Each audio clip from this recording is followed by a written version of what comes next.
Assalamualaikum warahmatullahi wabarakatuh. Alhamdulillahirabbil alamin. Allahumma salli ala Muhammad. Selamat pagi kepada murid-murid dan apa khabar semua. Kita sambung pelajaran kita pada muka surat 14. Pada muka surat 14 tentang rukun Islam. Sebelum ni kita dah belajar rukun Islam yang pertama apa?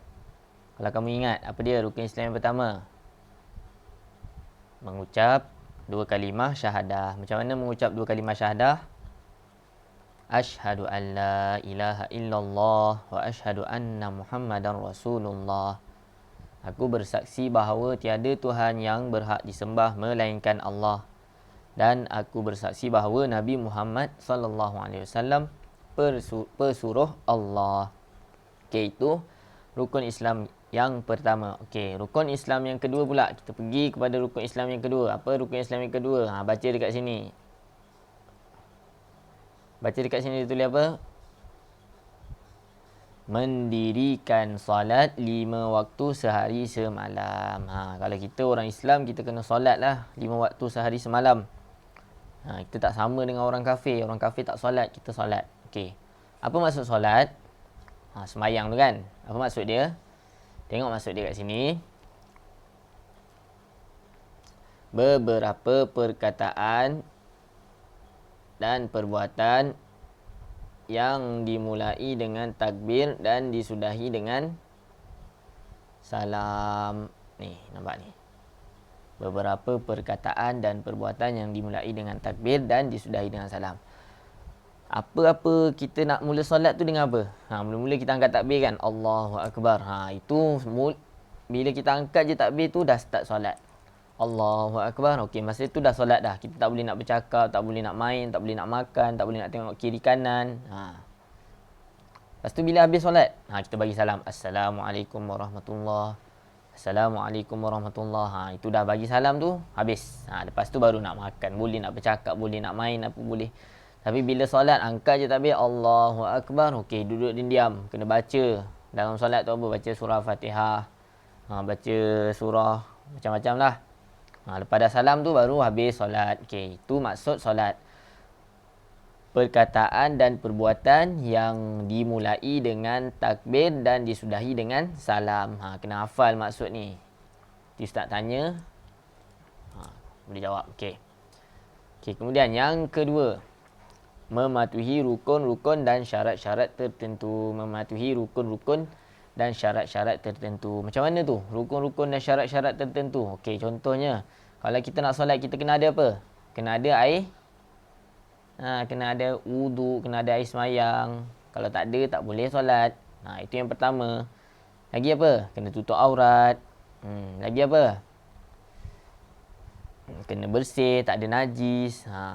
Okey.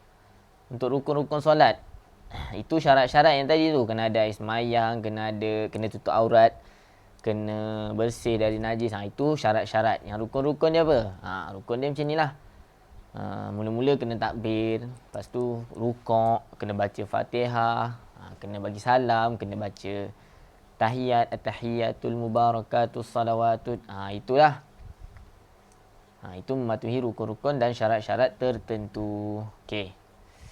Habis rukun Islam yang kedua. Apa dia tadi? Solat 5 waktu sehari semalam. 5 tak boleh 4, tak boleh 3, tak boleh 2, tak boleh 1. Kena 5. Subuh, Zuhur, Asar, Maghrib, Isya. Okey. Okey, kita tengok. Seterusnya. Yang ketiga, rukun Islam yang ketiga.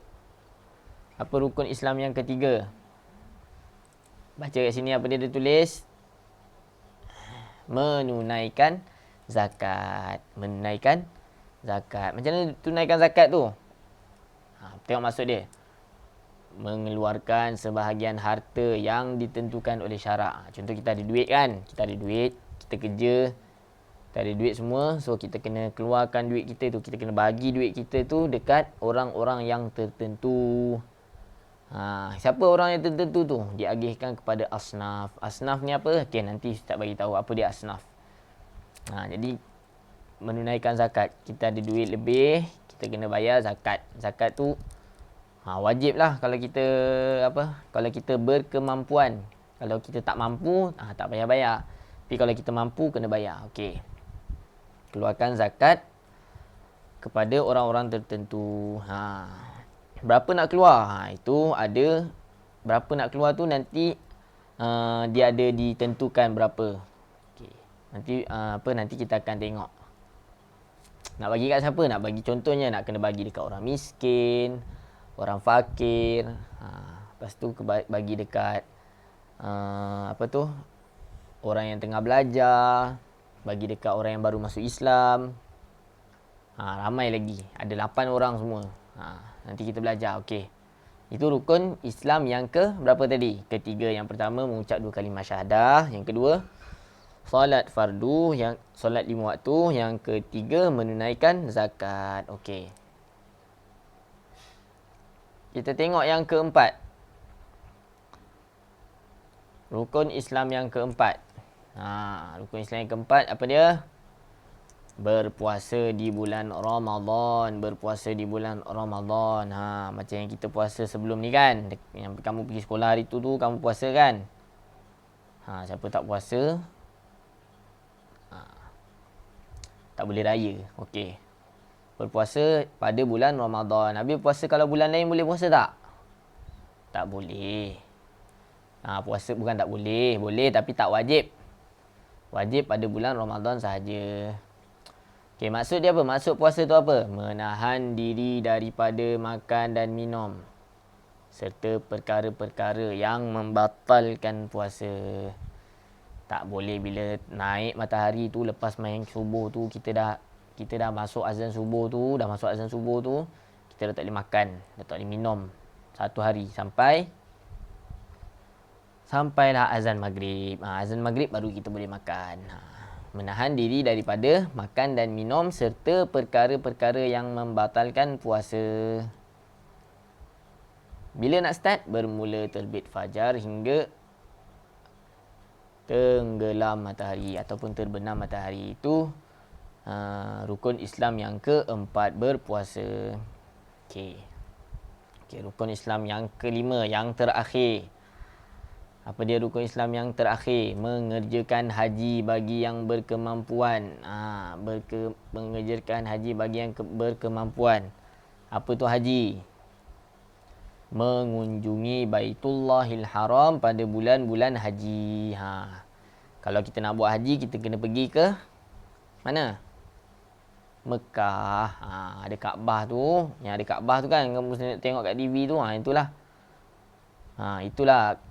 Kena buat haji dekat situ. Tak boleh buat dekat rumah kamu. Tak boleh. Mengerjakan haji. Okey. Lepas tu adalah kamu kena pakai baju putih tu, kain ihram tu. Lepas tu kamu kena bermalam tidur dekat Mina Arafah. Okey, itu nanti sampai tajuk dia kita akan tengok lagi apa yang kena buat masa haji. Okey. Jadi kita ulang balik rukun Islam ada berapa? Ada berapa semua? Ada 5. Yang pertama mengucap 2 kalimah syahadah. Yang kedua solat 5 waktu sehari semalam. Yang ketiga menunaikan zakat, keluarkan zakat. Yang keempat berpuasa dan yang kelima menunaikan haji. Okey, itu saja. Subhanakallahumma bihamdika asyhadu an la ilaha illa anta astaghfiruka wa atubu ilaik. Assalamualaikum warahmatullahi wabarakatuh.